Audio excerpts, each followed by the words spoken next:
It's Boats and Boating, Fish and Fishing. You're on the dock with Rick Smith and Billy Conway and Rob Giacomosi with the United States Corps of Engineers. Billy, let's get into ramp rage a little bit. Yeah, I've been to a lot of tournaments where, there'll be 50 guys waiting to put their bass boats in. And bass boat guys can put their boats in the water fairly quickly. Most of them have had experience. They're ready to go. But the person, the average weekend person that might go to the lake 2 or 3 times, the bass fisherman thinks they might spend a little much more time on that ramp than they should.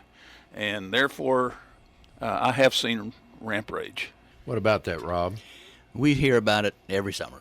There are altercations that take place because people are in a hurry. Their patience levels aren't where they should be. And in some cases, even if they are patient, the individuals that are creating the problem are taking so much time doing mundane tasks that they could do elsewhere than on the ramp blocking access. They get pretty angry sometimes.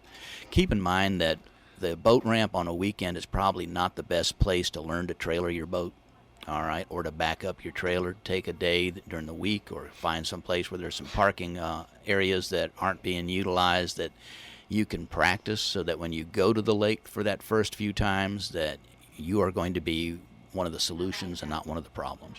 I see people, they will actually wait until they're on the ramp to start loading the boat with their water skis or with their water toys and things.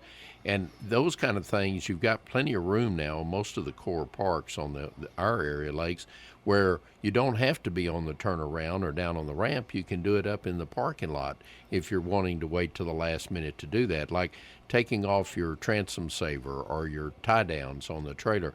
All of those things can be done well in advance in the parking lot as opposed to on the ramp. I agree. In an ideal situation, that boat gets back down, slides off, and the person's driving out. It should be that smooth. Right.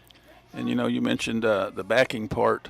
The backing part of it, I've noticed it's more of a family domestic thing than it is anything else, where one member of the family's backing another down and they can't back it down straight, and pretty soon you got a domestic disturbance right there on the boat ramp. That's right. There's a little bit of ramp rage going on within the same family. Yeah, there's a lot to be said for practice. Yeah.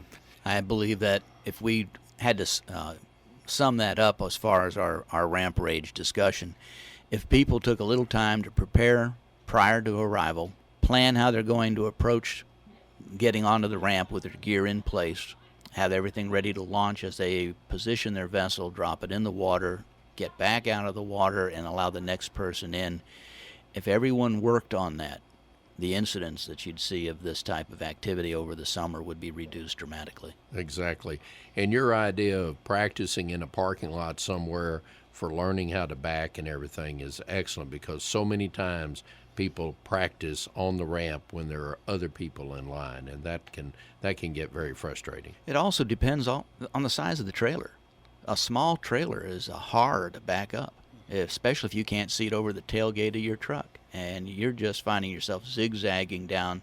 And not only does that frustrate the driver because they realize people are waiting for them, figure out some alternatives. Put a marking staff on it or something that'll give you something to see over the tailgate. Little pre-planning is all it takes.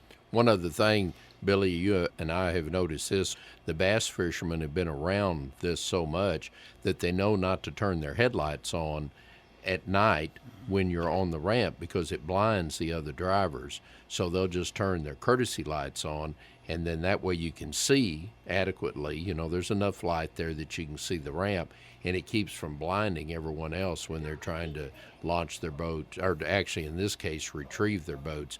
And it's of course the only problem there is I understand there are some cars out there now that when you start the car the headlights are on no matter what. You have no control over that, but it can easily blind you when you at like Stillhouse where you got the 4 launching ramps side by side. Somebody's got their headlights on, so it kills your night vision. You just can't see.